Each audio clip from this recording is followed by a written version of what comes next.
Andy Beshear is finally stepping up. And I first want to say, before anything else, it is because of our public pressure. Almost every single day since Mitch McConnell has disappeared, we have been calling for answers. We have been calling for investigations. We have been calling for resignation. And it is that people power, that pressure from independent media and voices like yours that are actually having an effect. And it is important to point out that it's not just an effect had on Andy Beshear. Republicans are also annoyed because we are making noise about Mitch McConnell. They are also annoyed with the fact that Mitch McConnell is screwing up all of Donald Trump's plans. And I think that's part of the reason that Andy Beshear saw this as such a great time to jump in. Now, I would have wished that this announcement had come earlier, but you know what? We will take it and we will keep on fighting. But it is important to point out the context that Andy Beshear's big announcement about McConnell resignation, what's going to happen going forward, comes in.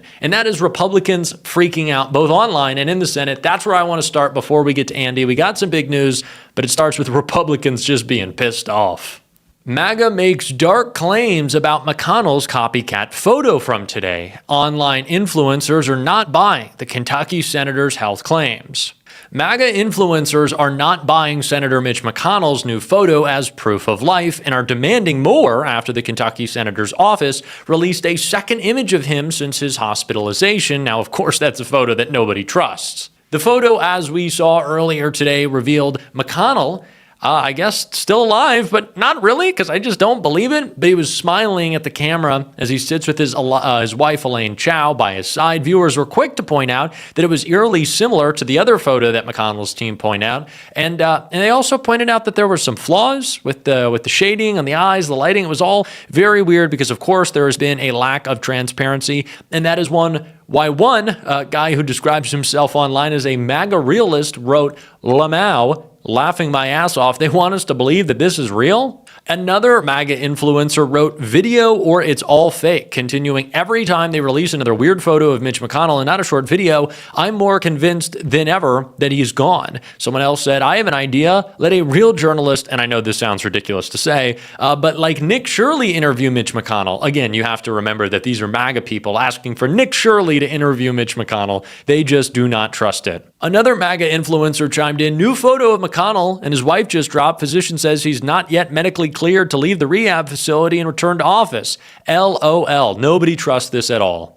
And when I say nobody trusts this, I also mean the president. Donald Trump weighed in and he said he had no idea what was going on with Mitch, who he does not like, and he says he hasn't spoken to him, which is not a surprise. Now, of course, we know Donald Trump is generally displeased with Mitch McConnell, but he's also not happy because McConnell's absence is stalling his agenda in the Senate. And that's why this video of West Virginia Senator Shelley Capito was so interesting to me when she was asked about Mitch. Hey, how are you? Do you have any idea what's going on with McConnell? What his condition is right now? Have you heard an update? I think obviously the public information that I have is that Senator McConnell is recovering and is healing and is in a rehabilitation hospital. That's what's been reported. I talked with somebody yesterday who visited him and said that he's clear-minded and he just needs to get stronger. Do you plan to visit him? I might wait until he asks, for visitors. I think, anybody who's been in the hospital or in a rehab facility being visited, I think is a pretty sensitive topic.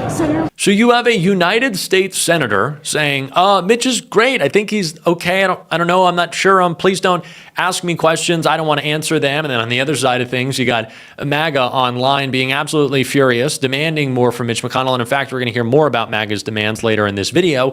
But nobody is particularly happy with McConnell. And that is why we have been insisting, both our audience and myself on this show, that it's time for Andy Beshear to step up, to step in, to make this a bigger story and demand accountability. And that is exactly what he just did. Now, it's not a perfect solution. I'm going to want more from Governor Beshear, but this is a big announcement moving forward. Kentucky governor corners top Senate Republican on Mitch McConnell's health. Kentucky's governor is now demanding answers from Senator John Thune over McConnell's absence. Governor Andy Beshear confronted Senate Majority Leader John Thune over Mitch McConnell's radio silence since leaving office. The Kentucky Democrat sent a letter to the top Senate Republican and one of the very few people who claim to have spoken to McConnell seeking answers, the Daily Beast has learned. Beshear's demands of Thune come after his attempts to get direct answers from the Kentucky senator himself, and of course they have been completely ignored over the past couple of weeks. Beshear sent a follow-up letter not only to McConnell on Monday, but also one to Thune calling for an investigation. It comes as McConnell's office released this photo saying that, of course, he was not yet medically cleared to leave the rehab facility.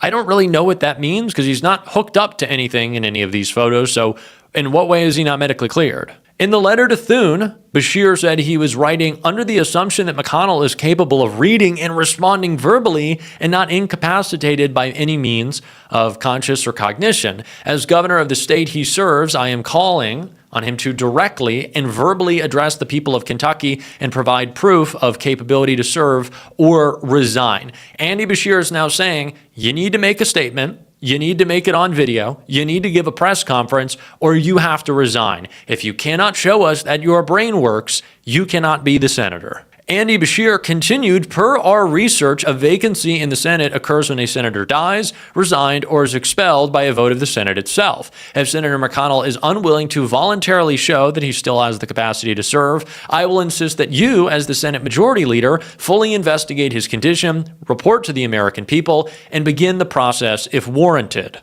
Beshear sent a similar letter to McConnell and his team and noted in both that all speculation about the senator's health and letters would not have been necessary with a minimal amount of transparency. Thune has claimed to have spoken to McConnell, but was not providing evidence to anyone to back up the calls that he said he's had. The Senate whip and political commentator and former McConnell aide Scott Jennings have also claimed that they spoke with the Kentucky Republican, but of course don't want to give us any evidence of that. Instead, McConnell's office has released just 2 images of the senator to the public since then, including one on July 12th and one on July 27th. He is smiling at the camera in both, although it doesn't look real. A lot of people have suspected AI, and it's just generally creepy. Can we say that? Can we just say that it's generally creepy because it is? So I am not, in the era of Trump, maybe the biggest fan of the strongly worded letter, especially a strongly worded letter saying we need something without necessarily providing a timeline, or you need to resign. Like, I don't like putting the onus completely on MAGA, but this is what we have asked for. Andy Beshear, give this more attention, make it national news. It already is, but direct this focus, and I'm glad that he's doing that. I'm glad that he's pointing it out. I still want a little bit more. Andy, I don't think I'm being greedy. I'm asking you to do your job. But it is a start. Now, if I do not see by the next 24, 48 hours end, Andy Beshear say anything else, I'll be pissed because he should hold a press conference and say I'm just replacing Mitch McConnell at this point. But I do understand people who, maybe share the other side of the argument where they say, well, everything is stalling for Republicans in the Senate right now. So why would we want to go forward with trying to put a Democrat in place? That doesn't really make a lot of sense. I maybe kind of get that argument.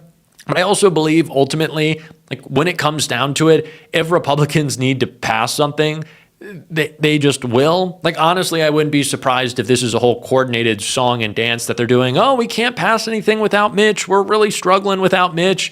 Oh, this is the worst thing that could possibly happen. Because the real fear is Andy Beshear just goes, no, we're going to put a Democratic senator in.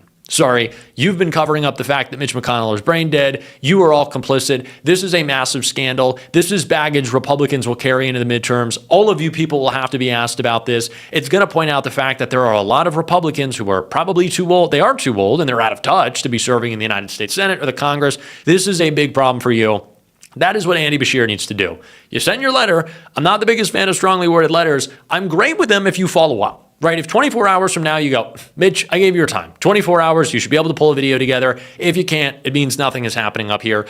Time to resign, another 24 hours. You didn't resign, great. I don't give a fuck. We're replacing you, Democratic senator time. That should be the order of events.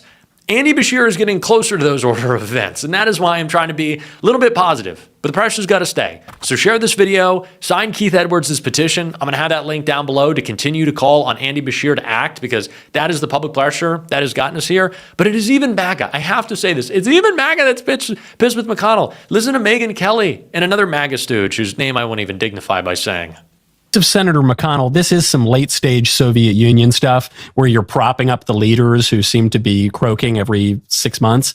Yes, So like literally. I don't know that I buy the excuses. I mean, right after he was brought to the hospital, you had all of these people in government and media, and they all came out and they said almost the exact same thing. They said, I've just spoken with Mitch McConnell for 20 minutes. We discussed Iran and the economy. We solved Fermat's last theorem. We were discussing quantum entanglement. He had some really interesting insights. And you think like, nobody's believing this. What are you talking about?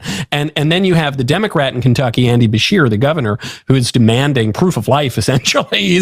He wants an update on the medical condition. You're getting some of that from the Republicans as well. But of course, in a very Mitch McConnell and Lindsey Graham kind of operative twist, you've got this issue where if Mitch McConnell were to have suffered a very serious medical event such that he would have to leave the Senate, if he did so before August 3rd in Kentucky, that would trigger a special election. And the special election could really mess up the Republicans in the general election because, as you point out, Mitch McConnell's not running for re-election. So you've got the table set. Everything's good to go for the re-election. We're going to have another Republican senator from Kentucky in January. But if McConnell were to leave office before then, you'd have a special election. Now you'd have a new incumbent who might run for re-election. All of a sudden, this easy replacement becomes very, very complicated. They are furious with Mitch McConnell as well. Now, I know that, again, some people are going to say, well, Jack, doesn't that mean that Mitch being gone, it's a big problem for Republicans? I just can't actually believe that they would ever not get whatever Donald Trump wanted done. Well, they still technically do have a majority. Like, ultimately, Republicans are spineless and they always fall in line. I'm not saying that they're going to pass the SAVE Act, but whatever they want done, they'll get done. I think this whole Mitch thing, to an extent, is kind of a performance because they know the worst thing that could happen is putting in a Democratic senator, someone who could, maybe we could go forward, we could block Todd Blanche, we could put more pressure, someone calling for more oversight, making votes more difficult, blocking judges from getting through, all of this stuff. That would be very important. And that's what we need to see happen. So again, pressure needs to keep up on Beshear. And it's why I'm glad AOC is doing so by saying something like this. Just do another update. If he can't give us an update, he should resign. Absolutely. In addition to the one he sent out about a week and a half ago. I think it's been very clear to people across Kentucky that his update was not sufficient. And I don't know if he has a conversation with a journalist. I don't know if he has a conversation with the governor. I don't know what his staff are doing. But we have a responsibility to the American people. We're seeing increasingly these votes are being decided by a 1 or 2 vote margin. And if you're not only not capable of doing the job presently, but we need to know if you're capable of doing the job for the foreseeable future. And that, I think, is tremendously important. This is the pressure that we need. These are the calls that we need. And it is the message that we need. There is such an entitlement problem in Washington with all of these people who think and believe that they deserve their jobs, that they deserve the recognition, that they deserve the acclaim, that it's all for them, that they're so great, they're fantastic, and they cannot be questioned, that they deserve the money, they deserve the insider trading, they deserve to not be questioned when they are shipping bombs over to Israel and ruining the economy, that they get to do whatever they want, they get to serve their elite friends, they get to go to their nice luncheons, and we shouldn't ask questions. And that is not how our democracy should work. And that should be the conversation. That should be the conversation. I also think this is a fantastic time to rid some of my least favorite parts of politics, which are the respect and civility. It's like, well, you got to respect Mitch McConnell's family. They're in a difficult time. It's like Mitch McConnell's in an interracial marriage, and Mitch McConnell voted against protecting interracial marriage. Mitch McConnell doesn't respect interracial marriage, so don't give me that shit. I'm not respecting a family that Mitch McConnell fundamentally doesn't believe in, right? That's nonsense. Not doing it.